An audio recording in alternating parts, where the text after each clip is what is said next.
Bom, meu nome é Rayan Barbosa Neves, sou do terceiro ano de eletrônica e o livro que eu fiquei foi Jangada da Pedra, escrito por José Saramago. Bom, ele utiliza do livro para debater metaforicamente a identidade nacional de alguns países ibéricos diante da criação da União Europeia. E o autor utiliza da trama ficcional para criticar temas contemporâneos do seu país de origem. A história do livro se inicia quando ocorre uma cisão ideológica e a Península Ibérica se solta da Europa e Portugal e Espanha ficam à deriva do mar. Com a separação, ocorre um caos social, político e econômico na antiga península, e os turistas assustados fogem de Portugal e Espanha pelos aviões, e o preconceito dos países fica evidente contra os mais pobres. Diante do cenário de incertezas e da nova configuração geopolítica, um grupo de pessoas acaba se reunindo com o objetivo de salvar alguns países da crise. E esse grupo de pessoas estão relacionados a eventos inexplicáveis depois da cisão ideológica ocorrida. O grupo de pessoas é formado por Joaquim, um administrador na cidade de Portugal. Ele atirou uma pedra gigantesca no mar. E também é formado por José, como professor de ensino fundamental que começou a ser perseguido por passarinhos. Pedro, um idoso da cidade de Granada, na Espanha, foi a primeira pessoa a sentir o tremor. Joana, que encontrou um graveto mágico. Maria, que encontrou um novelo de lã azul que nunca termina. E o grupo também tem um cachorro.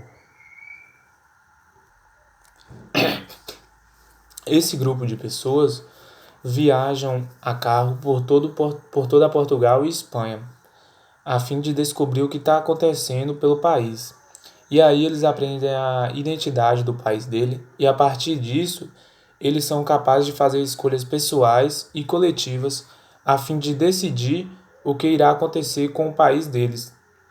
Eles também acompanham por rádio, TV, jornais o caminho da antiga península pelo Oceano Atlântico. A primeira que eles chamam a atenção no livro são metáforas. Enquanto Portugal e Espanha se afastavam fisicamente da Europa, inesperadamente, o autor se afunda no identidade nacional dos países. Alguns temas debatidos são, por exemplo, até onde Portugal e Espanha são diferentes, ou Portugal e Espanha são mais parecidos com países europeus, ou os países da América Latina e da África, ou até mesmo Portugal e Espanha sofreram preconceito de outros países ricos da Europa?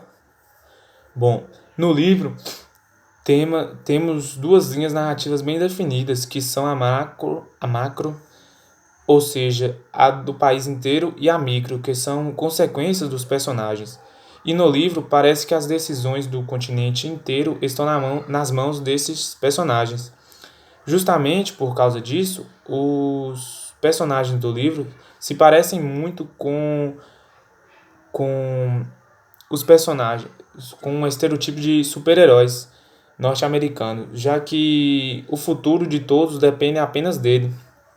Eles também utilizam seus poderes em prol de um bem maior, porém se diferenciando da Marvel DC, que são empresas norte-americanas.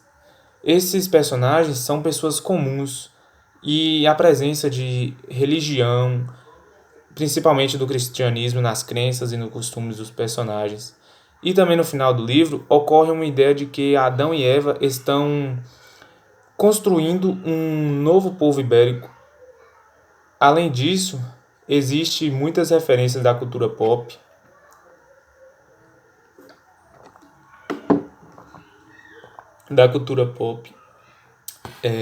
da atualidade desse livro, o que torna a leitura muito agradável ao público contemporâneo. Bom, eu vou falar aqui o que eu senti também, que eu senti a narrativa um pouco lenta e também, como eu posso dizer, meio infantil. O grupo de pessoas viaja com o intuito de entender o que está acontecendo depois de uma tragédia geológica ocorrida, e eles acham acabam salvando o país de uma crise. O livro é uma obra muito boa. Eles debatem de uma maneira muito contemporânea e a originalidade e a identidade do povo ibérico na Europa. Porém, o enredo eu achei bem simples, na verdade. A melhor coisa deles são os eventos políticos que ocorrem com a entrada de Portugal e Espanha na União Europeia.